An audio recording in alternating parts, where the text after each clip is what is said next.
크리스찬 리더십을 공부해 보면 하나님께 쓰임을 받고 역사에 거룩한 발자취를 남긴 영적 지도자들은 그들의 출신 배경이나 교육 정도나 성품이나 기질이 모두 다 다르지만 그 모든 영적 지도력에는 반드시 공통점 몇 가지가 있는 걸 이야기합니다.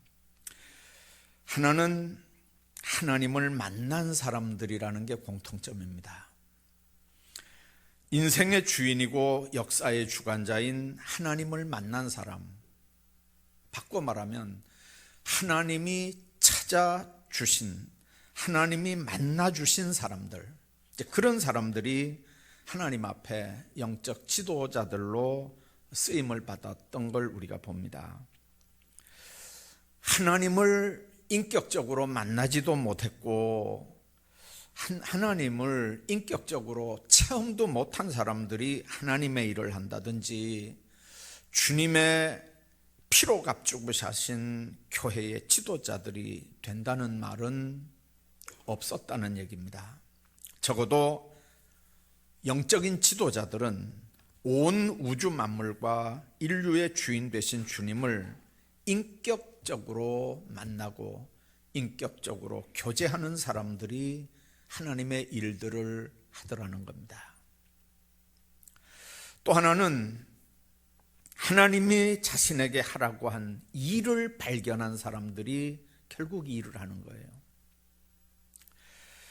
모세가 하나님의 산 호렙에서 하나님을 만난 다음에 하나님의 그 일꾼이 됐고 이스라엘을 이끌고 나가는 지도자가 됐습니다.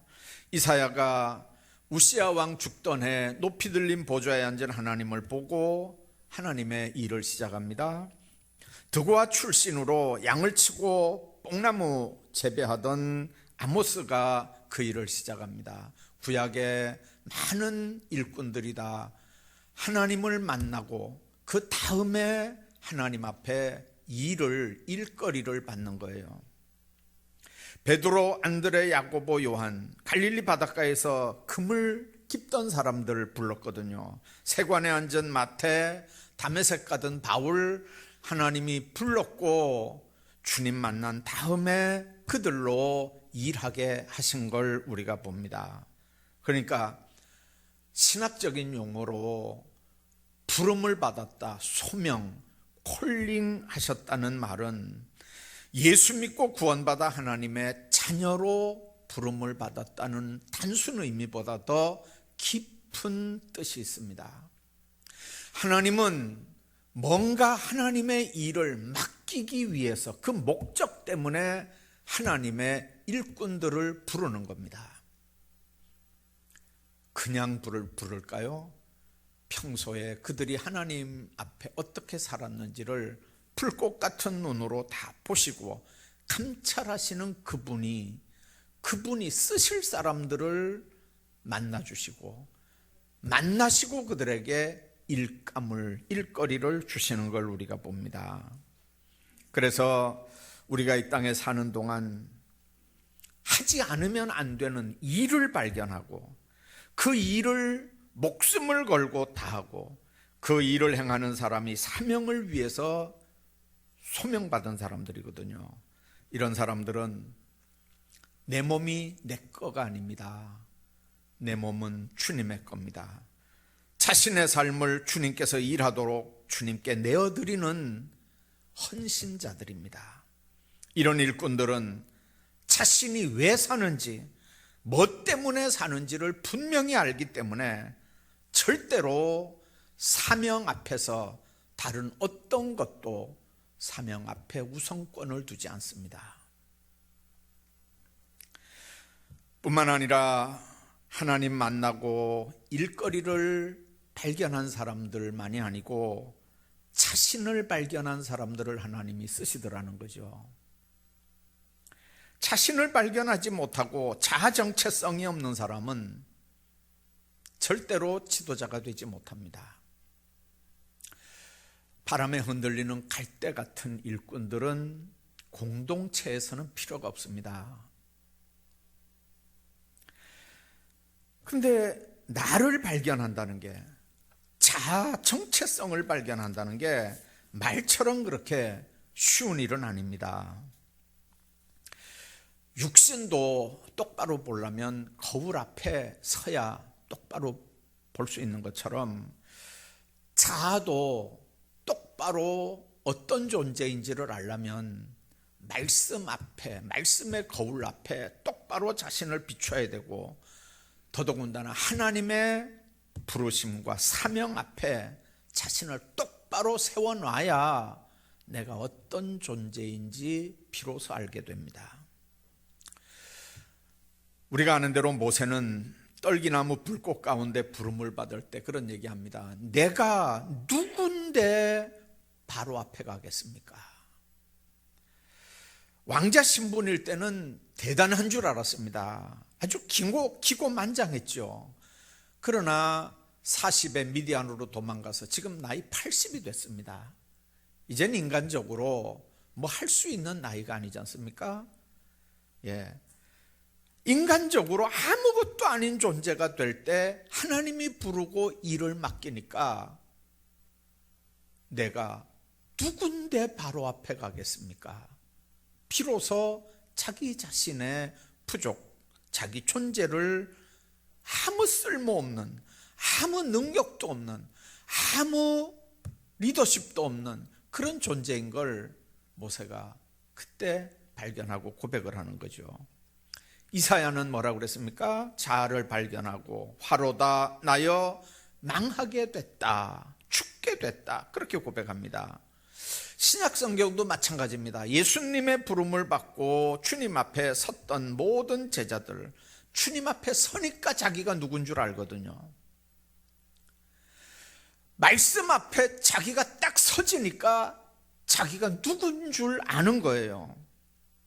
여러분들, 누구도 마찬가지입니다. 인간이 자기가 누군 줄 모른다는 말은 아직도 말씀 앞에 자기를 안 세웠었다는 얘기입니다. 말씀 앞에 자기를 세우고 사명 앞에 자기를 딱 세우면 자기가 누군 줄 알거든요. 예수님의 제자들이 예수님 만난 다음에 하나같이 고백했던 게 뭡니까? 주여 나를 떠나소서, 나는 죄인이로소이다. 죄인인 자신을 발견하고 무능한 자신을 발견해야 교만하지 않고 엎드려서 주의 능력을 구하게 되고 주님 주시는 힘으로 맡겨주신 직무들을 감당하는 겁니다. 애굽에서 이스라엘을 끌고 나온 모세가 느보산에서 죽었습니다. 여호수아가 이스라엘을 인도해서 요단 앞에까지 지금 왔습니다. 여러분들, 여기까지 우리가 아는 대로 이스라엘을 인도한 건 밤에는 불기둥, 낮에는 구름기둥입니다. 하나님의 법궤가 앞장서서 이스라엘을 인도했습니다. 자, 그런데 지금 법궤가 지금 요단 앞에까지 인도했는데 이스라엘은 법궤를 따라서, 정확하게 말하면 법궤를 둘러맨 제사장들 뒤를 따라서 지금 요단강까지 지금 와 있거든요. 이제 가나안에 들어가야 되는 상황입니다. 그런데 법궤를 바라보는 건 하나님이 이스라엘과 함께 한다는 임재의 상징일 뿐만 아니라 동시에 이스라엘을 인도하는 하나님을 향한 그들의 신앙의 표현이기도 합니다. 오늘 우리 성도들이 어떤 인도를 받으면서 이 험한 광야 같은 세상을 살아갑니까? 오늘날 법궤는 구체적으로 뭐며 그 법궤, 언약궤를 매는 제사장들은 도대체 누구를 의미하는 걸까요? 오늘은 구약시대의 법궤를 맨 제사장들과 그 뒤를 따르던 사람들의 모습, 이 회중, 이걸 교회로 우리가 신학적으로는 얘기를 하는데, 이 교회를 생각하면서 오늘 은혜를 나누려고 합니다. 우선 법궤를 맨 제사장들을 한번 생각해 봅시다. 자, 6절을 여러분들이 한번 보십시오. 6절 한번 잘 보십시오. 여호수아가 제사장들에게 말하여 이르되, 언약궤를 메고 백성 앞서 건너라 하매 언약궤를 메고 백성 앞서 나아갔다. 그렇게 말씀합니다. 여러분들, 여호수아가 그냥 제사장들에게 명령하는 겁니까? 아닙니다. 여호수아는 하나님 앞에 이 명령을 받았습니다. 하나님은 여호수아에게 제사장들에게 명령하라는 거예요. 그래서 여호수아는 제사장들에게 명령을 지금 하는 겁니다. 자, 8절에 여호와께서 여호수아에게 하신 말씀입니다. 너는 8절입니다. 언약궤를 맨 제사장들에게 명령하여 이르기를 너희가 요단 물가에 이르거든 요단에 들어서라 하라. 이렇게 하나님께서 여호수아에게 명령하는 거예요. 15절 보십시오. 법궤를 맨 자들이 요단에 이르며 법궤를 맨 제사장들이 발이 물가에 잠기자 16절 위에서부터 흘러내리던 물이 그쳐서 그렇게 말씀합니다. 법궤를 맨 제사장들 누구의 지도를 받습니까? 여호수아의 명령을 받습니다. 여호수아는 무슨 근거로 제사장들을 명령합니까? 하나님 앞에 받은 명령을 제사장들에게 전달하는 겁니다. 제사장들은 무거운 언약궤를 메고 백성들 앞에서 행진도 하고 요단 물도 건너야 하는 당시의 최고 지도자들이고 직분자들입니다.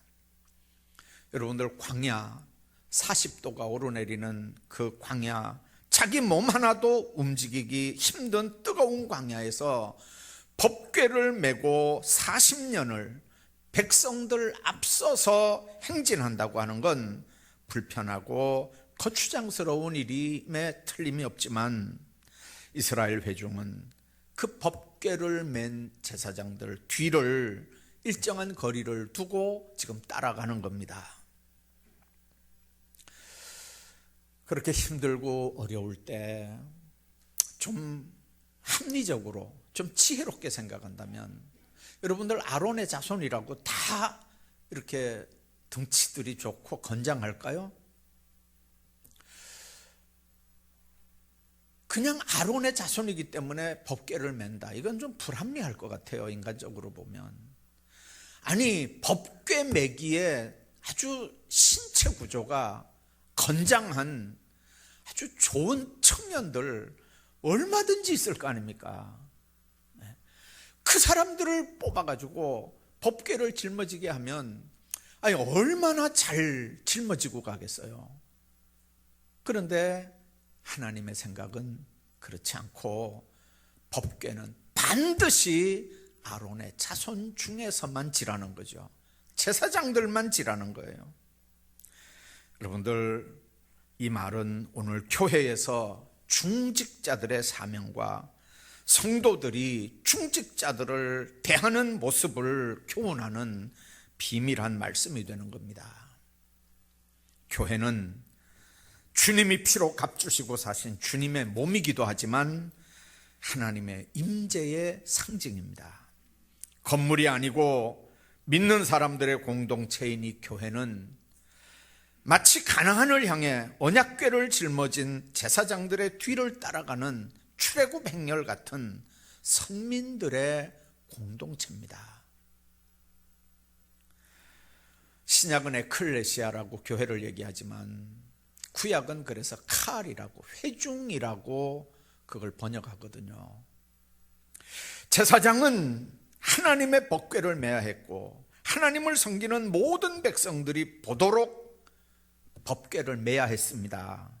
법궤 맨 사람들은 법궤 아래서 수족만 들고 법궤만 나타내야 되지 법궤를 메고 간다고 얼굴 들고 흔들어서는 안 됩니다. 그래서 많은 백성들은 제사장을 보고 따라가는 게 아니고 그들이 맨 법궤를 보고 일정한 거리를 두고 따라갔습니다. 그래야 이스라엘 민족 대열이 편안하게 가나안까지 갈 수 있고 장애물인 요단도 건널 수 있기 때문에 그렇습니다. 그렇기 때문에 뒤따르는 백성들은 법궤를 메고 가는 제사장들이 힘들어할 때 격려하고 용기를 줄 수 있는 사람이 되어야 됩니다. 그것은 제사장을 위한 일이기도 하지만 자신들을 위한 일이기도 하기 때문에 그렇습니다. 여러분들이 아는 출애굽기 17장 8절 이하에 보면 르비딤에서 아말렉과 이스라엘이 싸우는 모습이 기록이 됩니다. 이 르비딤 골짜기라는 데가 이 양쪽에 이렇게 높은 산 같은 데가 이렇게 있고 저 밑에 이렇게 골짜기가 있는데 큰 대로 같은 골짜기예요. 근데 아말렉은 물론 이스라엘보다 강대한 나라죠. 그 아말렉과 이스라엘의 군대 여호수아가 그 밑에서 이렇게 싸우는 그 높은 자리에 지금 모세가 자리를 잡고 그들을 여호수아를 축복하는 거예요. 근데 손을 이렇게 들고 축복을 하는데 손이 이렇게 들어서 축복을 할 때는 여호수아의 군대가 아말렉 군대들을 막 몰아붙이고 막 이렇게 이겨나갑니다.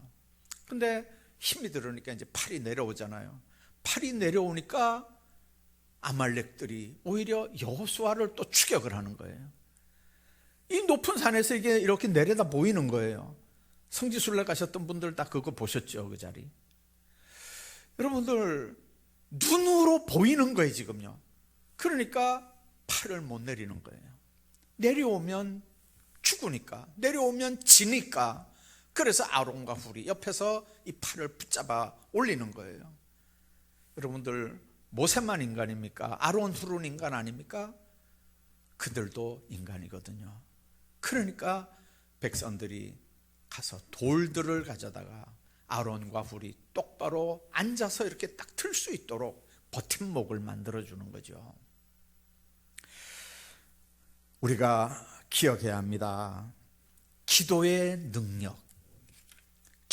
능력을 볼 수 있는 자리가 바로 그 자리였습니다.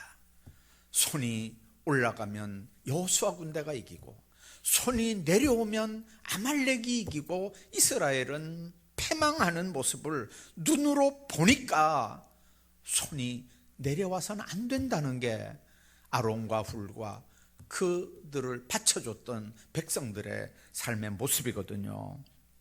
그게 여호수아 군대만 이기는 겁니까? 아니요, 이스라엘 민족이 사는 일입니다. 기도의 능력을 체험할 수 있는 직분자들이 되기를 주의 이름으로 축복합니다. 그러므로 법궤를 짊어졌던 제사장들은 하나님의 명령을 받은 여호수아가 명령할 때 그 명령에 순종할 수 있었던 사람들입니다. 순종이 제사보다 낫다고 그러지 않습니까? 명령에 순종하는 자를 주님이 쓰셨습니다. 주님의 명령, 주님이 부르실 때 내가 여기 있습니다 하고 겸손하게 대답하고 명령에 순종해서 언약궤를 짊어질 수 있는 충직한 믿음의 사람들, 우리 교회에 그런 일꾼들이 많기를 주의 이름으로 축복합니다. 뿐만 아니라 이 언약궤를 맨 제사장들, 백성보다 앞서서 행진도 했지만 요단에 들어갈 때도 백성들보다 앞서서 요단을 건넜다고 하는 사실을 우리가 알아야 합니다. 14절을 한번 보십시오. 백성이 요단을 건너려고 자기들의 장막을 떠날 때 제사장들은 언약궤를 메고, 언약궤는 법궤입니다, 백성 앞에 나아가니라 그렇게 말씀합니다. 여러분들, 제사장들이 왜 백성 앞서서 나가야 합니까? 하나님의 법궤는 이스라엘 백성 앞에 나가야 되고, 그리고 그 법궤는 허락한 사람들만 멜 수 있기 때문에 방법 없이 제사장들이 백성들 앞에 나갈 수밖에 없어요. 법궤 매는 일은 그들의 의무요, 사명이요, 책임입니다.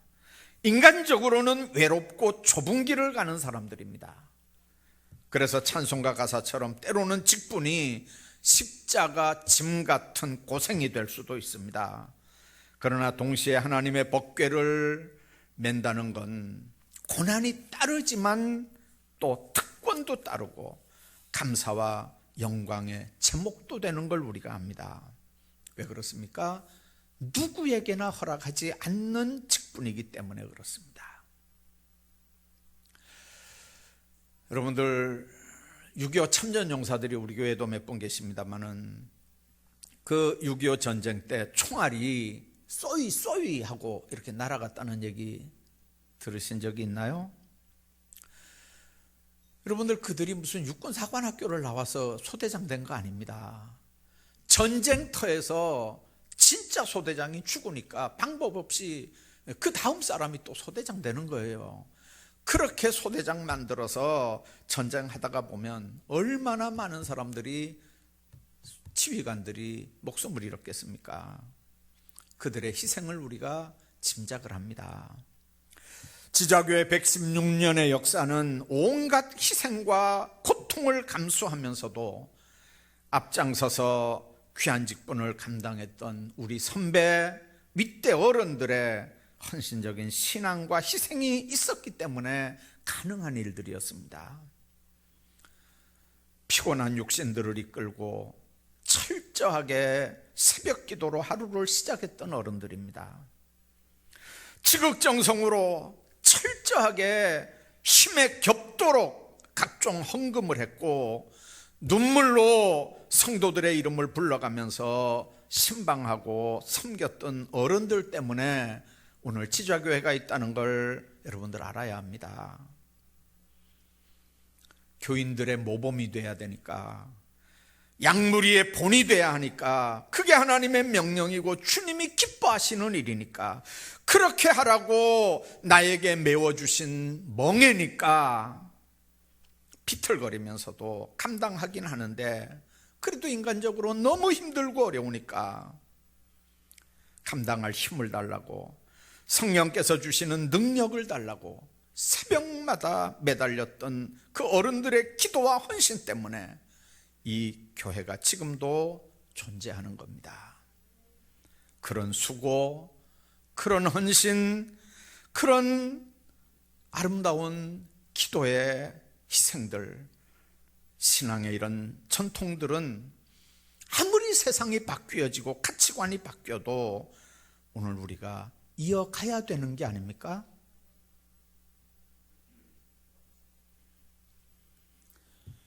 아랍과 이스라엘이 7일 전쟁을 했습니다. 영토 크기나 인구 숫자로 비교해 보면 이스라엘은 아랍과 게임이 되질 않습니다. 아랍 지도자들은 뒤에서 권총을 뽑아들고 공격 앞으로를 외쳤고, 이스라엘 지도자들은 앞에서 나를 따르라, 그렇게 하면서 전쟁을 했다고 합니다. 그 전쟁은 전 세계의 예상을 뒤집고 일주일 만에 이스라엘의 승리로 전쟁이 끝났습니다. 사람들이 놀래서 왜 이스라엘이 일주일 만에 이겼나? 물론 신앙적으로 하나님이 함께 하시니까 이겼다고 얘기하겠지만, 그 군사 전략가들이 한번 그 내용을 한번 들여봤대요. 그랬더니 내용이 이렇더랍니다. 뒤에서 다른 사람들을 독려하면서 외치는 공격 앞으로와 자신이 위험의 자리에 앞장서서 나를 따르라고 하는 리더십의 차이점이 뭔지를 그들은 간파했다는 거죠. 여러분들, 말만 하고 앞장서지 않는 리더십, 헌신하지 않는 리더십, 양무리의 본이 되지 못하는 리더십이라는 건 존재하지 않습니다. 교회의 모든 직분은 하나님께서 맡기신 직분인 줄 알고 여러분들이 받으셨나요? 그렇다면, 하나님이 그걸 주셨다면 직분 주신 그분 앞에 반드시 마지막 날에 계산할 날이 있다고 하는 걸 생각하면서 두렵고 떨림으로 묵묵히 충성스럽게 직무를 감당하고 수행할 수 있기를 바랍니다. 여러분들, 정말 감당하기 힘든가요? 때를 따라 주시는 주님의 능력을 공급받지 않고도 내 지혜와 내 능력으로 할 수 있는 주님의 일이라고 하는 건 세상에 아무것도 없습니다. 하나님의 일이거든요. 시조머린 여러분이 머리 굴려서 하겠다고요? 하나님의 일은 하나님이 주시는 지혜로, 하나님이 주시는 힘으로만 할 수 있다는 걸 명심해야 합니다. 그러므로 나 못하겠다, 나 힘들어 못하겠다, 그만둘 생각보다 감당할 수 있는 능력을 달라고 엎드리는 게 주님 앞에서 더 겸손하고, 그게 더 양심적이고, 그게 더 인간적인 신앙인의 모습인 걸 명심하셔야 됩니다. 못하니까 양심상 나 못하겠다 던지는 게 양심적이 아니고, 하나님 앞에 엎드려서 감당할 수 있는 능력을 달라고 엎드려 기도하는 게 더 양심적이고 인간적이고 신앙적이라는 말이에요.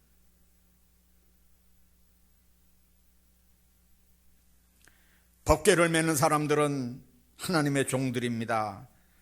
겸허하게 매면서 자신은 십자가 밑에 감추고 많은 사람들로 하여금 법궤를 보고 따라오게 해야 될 것이고, 따라가는 사람들은 그 맨 자들의 허물만 보지 말고 그들의 수고를 기억하면서 격려할 줄도 알아야 되고 감사해야 합니다. 교회에 법궤는 안 보이고 맨 자들만 보이게 되면 그때부터 교회는 사명을 잃어버리고 해야 될 일을 못하는 교회가 될 수밖에 없음을 명심해야 합니다. 뿐만 아니라 요단에 발을 들여놓는 모습을 한번 생각해 보십시오. 몸에 거두는 시기라고 그랬습니다. 어떻게 오다 보니까 몸에 거두는 시기에 요단강 앞에 도착한 거예요. 1년 중에 가장 물이 많아서 물이 깊고 언덕까지 넘치는 그런 시기가 이 몸에 거두는 시기입니다. 여러분들, 광야에서 태어난 사람들이 지금 거기까지 왔을 테니까, 요단도 광야에서 출생한 사람들이니까 한 번도 건너보지 못한 사람들일 거 아닙니까? 그러니까 목숨을 건 모험일 수밖에 없어요. 말씀을 의지하지 않는다면 이런 때에 요단 건넌다는 건 괜한 시도일 수도 있습니다. 그런데 하나님의 명령에 순종해서 법궤맨 제사장들이 발을 들여놨을 때 놀라운 기사 이적이 일어났던 걸 우리가 지금 보지 않습니까? 오늘날 우리 앞에 놓여 있는 요단은 뭘까요? 하나님의 법궤를 짊어지고 가는 일에 방해 요인은 뭘까요? 한 달 정도만 지나면, 한 달 뒤에는 요단물이 대폭 줄어듭니다. 따라서 위험 부담도 얼마든지 사라질 수 있습니다.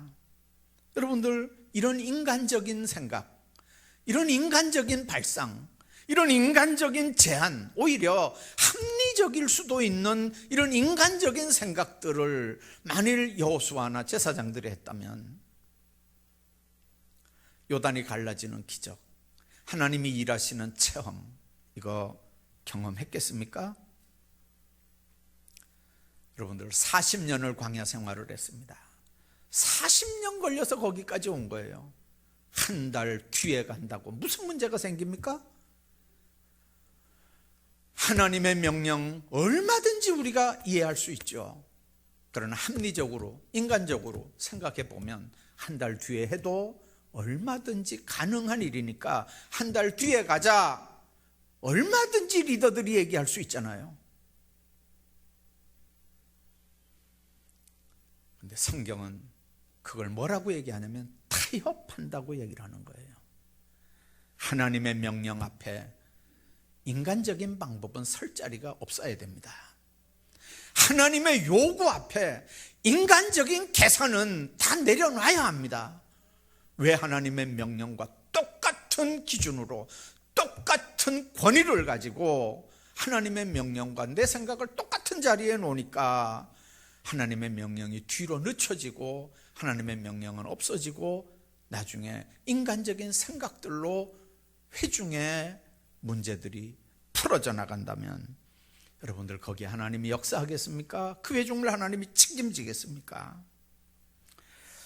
교회가 끊임없이 개혁돼야 한다는 이 개혁의 근본 의미는 오직 성경으로 돌아가야 된다는 의미입니다.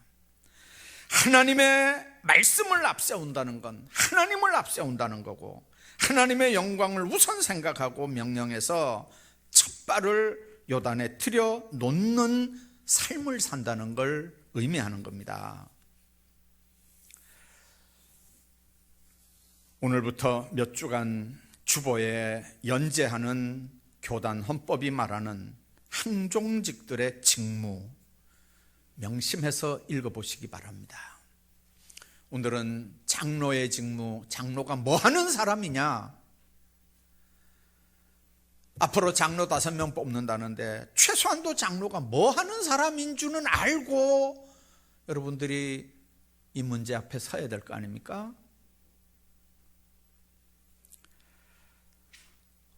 어떤 사람이 자격자인가? 기도하면서 여러분들 정독하시기 바랍니다. 주님이 주신 직분은 나중에 주님 앞에 설 때 반드시 계산한다고 하는 것도 명심해야 됩니다. 아유, 그러면 무서워서 두려워서 못하겠네. 여러분들, 못할 것 같으면 주의 일을 할 사람 아무도 없어요. 목사님들 중에 자기가 하고 싶은 목사 된 사람 거의 없습니다. 안 하려고 뺑뺑뺑뺑 돌았습니다. 교회에서 교인들과 목사의 갈등을 안 보고 신학교까지 간 교육자들이 몇 명이나 될까요? 다 보고 가는 거예요. 교육자들과 교인들의 갈등을 다 눈으로 보고 겪으면서도, 그래서 난 목사 안 하겠다고 해도 하나님이 몰아넣으면 방법 없이 가야 되는 게 주의 일이에요. 그러니까 아까 얘기한 것처럼 난 못하겠다가 아니고 할 수 있는 힘을 달라는 게 훨씬 더 인간적이고 양심적이라니까요. 그게 더 겸손하게 하나님 앞에 살아가는 방법이라니까요.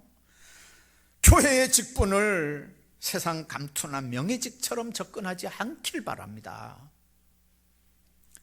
이런 일이 있을 때마다 목사가 안타까운 게 그거예요. 진짜 해야 될 사람은요, 나 못하겠다고 뒤로 넘어져요. 나 못하겠다. 여러분들, 하나님이 시키면 못하는 게 어디 있어요? 다 해야지.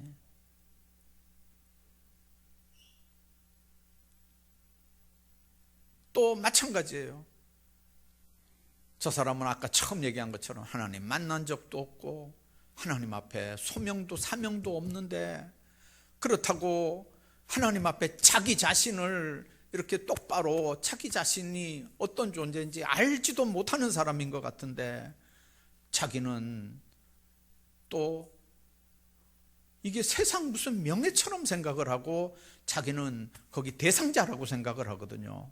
진짜 답답한 거예요.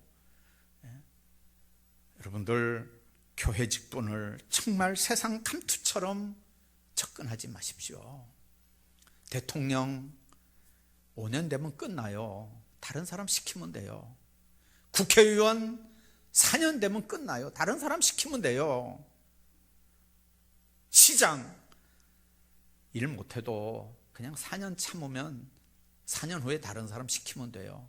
정 못된 짓을 하면 탄핵을 해서 끌어내리면 되지만, 그러나 여러분들이 뽑아야 되는 항존직들은요 70세까지 가야 되는 거예요. 70세까지 가야 돼요. 한번 잘못 뽑아놓으면요 교회에 미치는 영향이 이게 보통 문제가 아니라고요. 교회의 직분을 그래서 세상 감투도 아니고 명예직도 아닌 걸 알아야 된단 말이에요. 법궤를 맨 제사장들의 삶의 모습처럼 두렵고 떨림으로 나에게 주시는 명령, 그것만 순종하고 움직일 수 있는 사람들이 하나님 앞에 쓰임받아야 되거든요. 오벳 에돔처럼 잘 법궤를 둘러매면 엄청난 복을 받지만, 우사처럼 잘못 둘러매면 무서운 일이 벌어진다는 것도 여러분들 명심하셔야 돼요. 제사장들이 말씀에 순종하고 백성들 앞에 발을 내딛는 순간 요단이 갈라졌던 것처럼 오늘 우리의 문제들이 헌신을 각오하고 영적인 요단을 들어서는 여러분들을 통해서 분명히 해결될 줄로 믿습니다. 교회 요단이 갈라지고 가정의 요단이 갈라지고 여러분들 개인의 요단들이 갈라지기를 주의 이름으로 축원합니다.